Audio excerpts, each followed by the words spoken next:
You wanted the best. You've got the best podcast, the hottest podcast in the world. The Chris Voss Show, the preeminent podcast with guests so smart you may experience serious brain bleed. Get ready. Strap yourself in. Keep your hands, arms, and legs inside the vehicle at all times, because you're about to go on a monster education roller coaster with your brain. Now, here's your host, Chris Voss. Are you ready to Chris Voss? I don't know what the hell that means. Hey, guys, welcome to the show, thechrisvossshow.com. Thanks for tuning in on this beautiful Friday. It's a Friday. Some of you may be watching this like 10 years from now, and you're like, what? It's not Friday? They don't even have Fridays anymore because, I don't know, the apocalypse or Planet of the Apes or, I don't know, pick your apocalyptic meme. Anyway, guys, hopefully that doesn't happen, and this is why we have great authors, brilliant people on the show, so they can come on the show and help make sure that we don't enter another apocalypse. My guest right now is going, I don't remember writing any of that in my book about apocalypse, so what the hell is he going on about? But we always improv the front of the show, and we appreciate you guys being here. Go to youtube.com/Chris Voss, hit the bell notification button. Go to goodreads.com/Chris Voss, see everything we're reading or reviewing over there. Go see our big LinkedIn group, 132,000 people over there. And also the LinkedIn newsletter. That thing is killing it over there. People love that darn thing. It's pretty freaking amazing. Also go to all the groups, Facebook, LinkedIn, Twitter, wherever those cool kids are playing. So we're excited to announce my new book is coming out. It's called Beacons of Leadership, Inspiring Lessons of Success in Business and Innovation. It's going to be coming out on October 5th, 2021. And I'm really excited for you to get a chance to read this book. It's filled with a multitude of my insightful stories, lessons, my life, and experiences in leadership and character. I give you some of the secrets from my CEO entrepreneur toolbox that I use to scale my business success, innovate, and build a multitude of companies. I've been a CEO for, 33, 35 years now. We talk about leadership, the importance of leadership, how to become a great leader, and how anyone can become a great leader as well. Or order the book wherever fine books are sold. Today we have an amazing gentleman on the show. He has an amazing story and a brand new book. Who saw that one coming? New books coming out. This was a book that came out January 18th, 2022. You can get it on all different formats. The book is called 100,000 First Bosses, My Unlikely Path as a 22-year-old Lawmaker. And we're joined today by Will Haskell. He's an amazing young gentleman, and he is an American politician and member of the Connecticut State Senate, representing District 26. The district includes the town of Reading, Ridgefield, Wilton, and parts of Bethel, Weston, Westport, and New Con. I'm not sure if I'm pronouncing that correctly, but what's interesting is he's not only very young, but he also, his district had not been represented by another Democrat since 1973, and he took over some incumbencies in 2018 and again in 2020 holding the seat, which is pretty amazing. And I think his story is amazing as well. So Will, welcome to the show. Thank you so much for having me, Chris. Such a pleasure to speak with you. Thank you very much for coming. So give us your plugs, your .coms, where people can find you on the interwebs, please. Sure. Will Haskell for CT on Instagram is my favorite social media platform. I try to use it to give people a behind-the-scenes look at what actually happens in state government, what it looks like for a bill to become a law. Will Haskell CT on Twitter. Folks are welcome to contact me through my website as well. I really believe that the job of an elected official is to be accessible to the public. So I spend actually a huge chunk of my day writing back to the folks in my district and keeping them updated on, my work on their behalf at the state capitol. That's always smart. All politics are local, as they like to say. So what motivated you want to write this book? So every few months I would get a call from a young person who wanted to run for office. They were in Alabama and wanted to run for a Board of Alders seat. They were in Florida and they wanted to run for a state Senate race. And they always ask the same questions. They were questions large and small. How do I find a treasurer? Who should be my campaign manager? And then, what if I feel as though I don't know enough to run? What does it actually mean to bill? How do you learn how to legislate after Election Day? And I wasn't sure how to answer any of those questions, Chris, because I only represent one tiny corner of one tiny state. But I did learn some things along my journey to the state capitol. I ran when I was 22 years old. My college roommate became my campaign manager, and our very first fundraiser was in our college dorm room. We made a lot of mistakes, and we got some things right. And I tried to capture all that in a book that shows the good, the bad, the funny, hopefully, and frankly, the ugly of what it actually looks like to run for office, what it takes to legislate, and why I desperately hope other young people will take that leap of faith and not just show up at the ballot, but start to show up on the ballot every election day as well. Yeah. So the name of your book is 100,000 First Bosses, and it shows you, looks like knocking on some doors there in your hometown. Where does the title come from?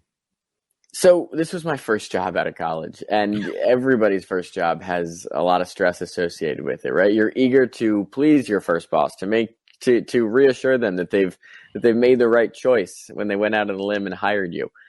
In my first job, I had 100,000 constituents who lived in my district, and I viewed all of them as my bosses. They were 100,000 first bosses, and part of legislating is figuring out how to manage those expectations, how to keep in touch with the folks who voted for you, and as importantly, or more importantly, the folks who didn't vote for you. How to disappoint your friends sometimes, because the campaign trail is all about being popular, but legislating is about much more than that. It's about doing what you think is right and helping to move the state forward. So it's about learning how to disappoint some of your bosses sometimes and taking responsibility for that, asking for their vote when re-election day comes. That's the reason for the title behind the book. So you're going to college. What are you studying in college? Do you have an interest in political science as a young person? Is there some turning point or prompt that brings you to the moment of going, I'm going to run? Well, I was always sort of interested in politics. You know, my dad, Chris, used to bring me to the New Hampshire primary. We had some family up there, and I don't know if you've ever gone to New Hampshire for the primary, but it's like you get to witness democracy on the ground floor. I still think it's the coolest thing in the world. You're shaking hands with candidates at the dump, and you're sitting down with them in living rooms over coffee. You're, sharing a pie with them at the local diner. But instead of those candidates running for, mayor or state senate, one of the down ballot races like the one I'm in, they're running to be the leader of the free world. It really is humbling and exciting to see. So as a little kid, I just remember, meeting a young senator named Barack Obama, and just being in awe of the optimism and the hard work that he brought to public service. Anyways, fast forward, and I was studying government in college, going to school in Washington, D.C. Thought that I wanted to work in government in one capacity or another. But I'll be honest, I didn't follow state politics. I think there are a lot of people out there like that who they don't know who their state senator is. Maybe they don't even know that they have a state senator. I think people can be forgiven for that, right? We lead busy lives, all of us. And if you have time to tune into politics, probably going to watch the White House press conference and not what's happening in your local legislature. But here's the thing that I've learned. There's a ton of interesting things. Whether you care about the quality of the roads that you drive on, or the quality of the air that you breathe, or the water that you drink, or the quality of the public schools that your kids go to, all of those decisions are actually made at the local and state level. So the turning point for me, the aha moment, was President Trump's election, when I decided, you know what? I didn't agree with what was happening at the national level. I wanted to get involved, and DC was going to be rather disappointing for the next few years. The first line of defense, if you were worried about college affordability, environmental protections, gun violence prevention, reproductive health care, and freedom, all of those issues, now they were going to be decided at the state level. So for the first time in my life, I found out who my state senator was. All politics are local. Now, let me go back to one thing. You mentioned pie. If I run for Congress, I can get free pie? Oh, yeah.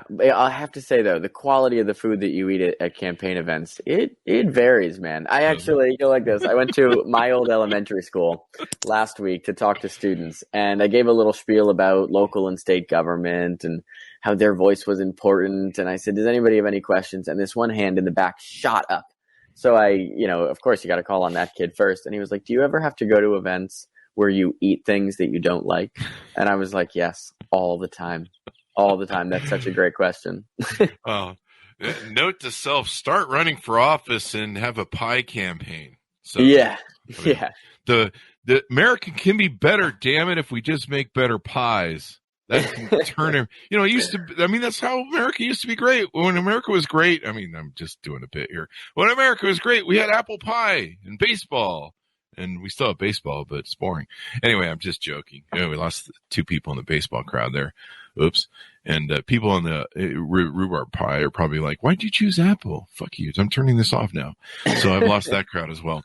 Anyway, so this is an interesting story. You know, I'm seeing here you overthrew an incumbent who is a Republican. And then, you know, this is, in my understanding from the wiki here, 26th district had not been represented by another Democrat. So you're not only like young and your first time at this run at this, you're overthrowing a lot of establishment. Is that correct?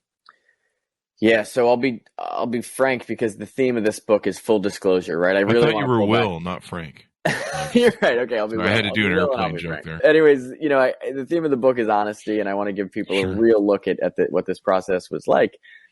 When I found out that my state senator was a member of the opposite political party, I was surprised. When I found out that she and I had fundamentally different views on a whole host of issues. For example, she said that we went too far in regulating guns. I thought we hadn't gone far enough. I lived right around the corner. I live right around the corner from Sandy Hook Elementary School. That tragedy, It's fresh on the minds of the folks that I represent. So I was shocked to find out that the incumbent was somebody who I disagreed with.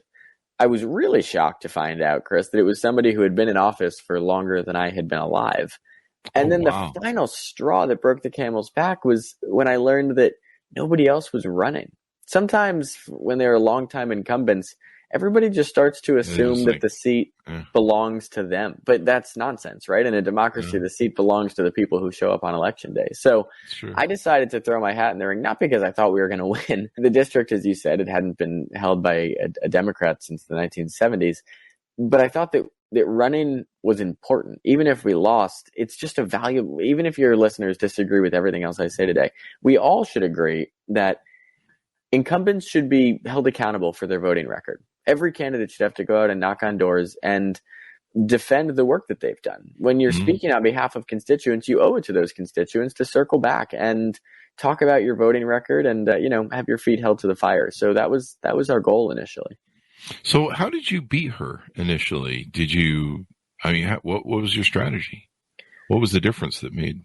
Well, the answer to that, I think, is really on the cover of the book. It's nothing all that novel, but a lot of people write off the importance of knocking on doors. And I don't know, I'm no expert. Maybe they're right. President Biden became the, president of the United States in a campaign where door knocking wasn't even really possible, and he earned more votes than any other candidate in American history. So there's an argument that door knocking is a thing of the past. But I disagree with that argument because I found tremendous value in going out. It's the last opportunity, Chris, to meet folks who are apolitical, right? Like I could put a billboard up or I could put an ad on the internet, but you're not really going to reach those folks who they don't care about politics, but they do care about the pothole on their street. They do care about the quality of their kid's kindergarten teacher. They do care about finding an affordable place for their parents to retire in Connecticut, right? And when you go out and knock doors, what that provides to a candidate that a billboard doesn't is it teaches you what your community actually cares about. So I knocked around 4,000 doors and I asked every voter the same question. I said, what's the most important issue for you? And in doing that, I figured out what actually keeps the folks that I wanted to represent up at night. And sometimes they brought up things I had no idea about, but those were the most valuable conversations because I could read up on those problems, circle back, let them know how I would like to help if I could earn their vote. And it didn't just make me a better candidate. It eventually made me a better state senator, right? I circled back on those houses that had potholes in the street and I made sure that those potholes were filled. And I just think that there's such value in door knocking. And I recommend it to every candidate I speak to. That's why I put that photo on the cover of my book. I love it. All politics are local. I mean, AOC, I'm not familiar with the two other many people that run campaigns, but I know AOC did a lot of door knocking. There's the famous photo of her shoes wearing out. And, and I imagine, it's a good way to get yourself in front of people. I mean, here in Utah, the legislators knock on my door, and they usually want to put a sign out too on the corner. I had one of those corner lots, so it was I guess it was popular, but no, it's a good way to get to know your constituents, get them to know you as a face, brand name recognition. And I guess they like you so much, they had you back in 2 years, again. Well, is a whole other campaign, right? Running for office as a challenger, your role is then just to sort of present some ideas about how we could do better, to kind of paint a vision for our community's future, and to poke holes in the voting record of the incumbent and say, listen, I don't agree with this person, and I don't think you do either. Running for re-election as an incumbent, totally different, right? I voted on, hundreds and hundreds of bills, and your job is to go out there and defend those votes and talk about why you think that they were the right thing to do. Or if you got it wrong, to be humble about that and say, listen, I try to get it right more often than I get it wrong, but we're not perfect. Anyways, it was fun to run for re-election. I have to say it was a campaign that was totally different in its nature as the COVID pandemic. So there were other challenges about how we couldn't go out and door knock at the same level as we had in the first race. But I'm just now wrapping up my second term. And in 2019, you were named as Forbes 30 Under 30 in Law and Policy. Are you still the youngest state senator in the country? I think I am. There's not a ton of great data out there that I've seen, but folks keep telling me that. So I think I believe them. I don't want to be. I hope that other young people run for office. I think we should have young people at every table where decisions are made. I think we as a generation bring an important and unique perspective that's often lacking right now from the public policy making process. So I don't want to be the youngest state senator for long, but I think I am right now. I hope your book inspires young people to get involved in politics. We have a big product review and gaming community with the Chris Voss Show, where we've done product reviews for 12 years along with the podcast. And we used to be really into tech for the first 10 years with the podcast.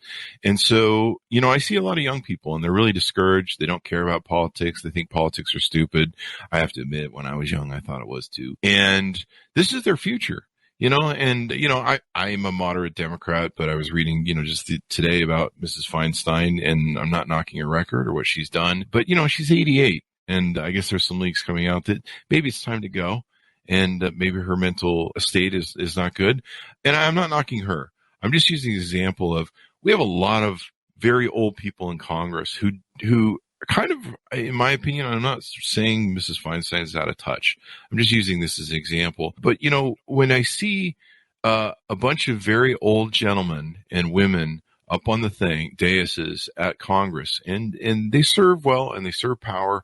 But, when I see like the interviews with technology, we're talking about how to prevent attacks from Russia and cybersecurity, and different things like that. And, these guys don't even know how to operate their cell phone. When I see that sort of thing, I'm like, we need more young people who understand the future of where things are going, who understand the technology basis for where we have to have. I think we had Will Hurd on the other day, the former Senator or Congressman Will Hurd, and I said to him, I remember watching all those, everybody just lose their minds when Mark Zuckerberg and Google showed up. They didn't understand anything of what was going on. It was embarrassing. And, there's some things to senior statesmen and stuff like that.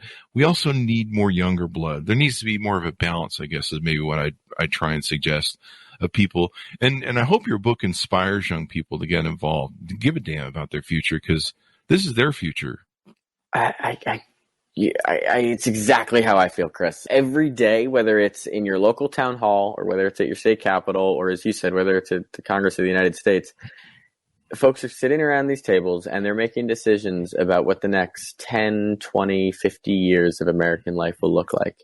And by and large, with a few exceptions, they're doing so without any input from the stakeholders in that future. And that should scare all of us who believe in the promise of representative democracy. It's not about replacing one generation with the other.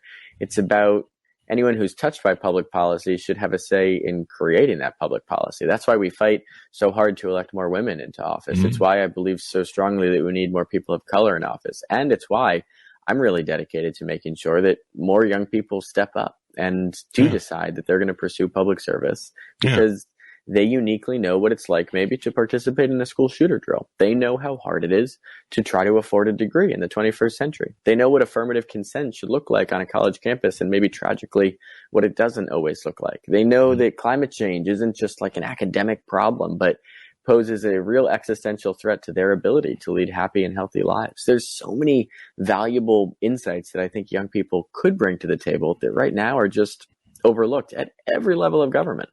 Yeah. And they really need, like you say, a seat at the table. I mean, when I had Will Hurt on, he's a Republican. We don't see eye to eye on some things, but he wrote a pretty good book on, it might have been a blue sky, but what politics should be. It might have been a little Pollyanna, but it was a good effort. But to say, his thing is everyone should have a seat at the table. Like you meant women, I remember years ago looking at the pictures of Congress and I'm like, holy crap, that's a lot of white men. Yeah. That does not look like America. If I go to my shopping store, that looks nothing like my shopping store. And if it was my shopping store, well, I'm probably be in Alabama. That's a joke. That's a deliverance joke. Anyway, I like to pick on Alabama. Oh, shit, I just lost. I don't know. One of the toothless listeners. Anyway, fun is fun. Anything more we want to plug out on your book or tease out on your book? I would just say that it's been such a pleasure speaking with you, and I share your hope that somebody out there, whether it's in Connecticut or whether it's in Utah or whether it's in Alabama, decides to pick up this book and decide that they've got some ideas as to how their community could be just a little bit better. My takeaway on legislating is that it's kind of hard and it takes a lot out of you, but anybody could do this. So long as you're willing to listen, you are ready to legislate. Nobody knows everything about every issue. When my colleagues speak about starting a small business or taking out a mortgage or grappling with the declining health of their parents, I've got to do more listening than I do talking. But when we talk about college affordability issues, I was on a college campus not very long ago myself, so I speak up a little bit louder. And I could use some company. We need more voices who are in those rooms fighting for that future that we're going to take part in. So thanks for having me. And I hope maybe some of your listeners decide to run for office. And if they do, maybe they'll find some useful tips or at least mistakes that they can avoid in this book. Definitely, man. Get off the video games, get your head out of that Instagram, some of the time, and read a book and get into politics, man. I mean, I didn't get into political science till later in my life when I got bored and had nothing else better to do, I guess. I don't know. But I've followed it roughly, but getting into it much deeper. And of course, we have a lot of journalists and political stuff on the show and some politicians that have come by. Learning about it and the science of it, it's actually kind of really fun when you get into it and the depth of it and how it works and the powers that be and the push and the pull and just everything on how the world kind of works in that thing. And you really get into the minutia of it, I think is the right word I'm looking for. Absolutely. Yeah. And we all pay attention to DC, but, if you were disappointed like I was that Senators Sinema and Manchin took paid family and medical leave and free community college out of President Biden's Build Back Better plan, you should be heartened to know that a lot of states are moving forward with those policies on their own. Are they really? That's good. Here in Connecticut, I helped to write the free community college program. It's helped 7,000 students get a degree. We have 12 weeks of paid family and medical leave implemented this past January. So every new parent can take time to bond with their newborn. So while Washington is talking about problems, state governments are actually solving them. And that's pretty exciting. I think that's the beauty of your message, because we do get turned off sometimes by the negative stuff in Washington.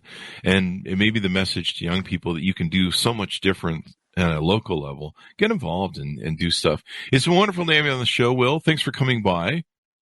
Thanks so much for having me, Chris, and have a great day. Thank you. Give us your plugs one last time so people can find you on the interwebs, please. Absolutely. Will Haskell CT on Twitter, Will Haskell for CT on Instagram. Would love to hear from all of you on those platforms. There you go. Thanks so much for tuning in. Go to youtube.com/Chris Voss. Hit the bell notification button. Go to goodreads.com/Chris Voss. See everything we're reading and reviewing on my books over there. Go to all of our groups, Facebook, LinkedIn, Twitter, Instagram, all those places. Those crazy kids like Will are playing on the interwebs. Thanks for tuning in. Be good to each other. Stay safe, and we'll see you guys next time.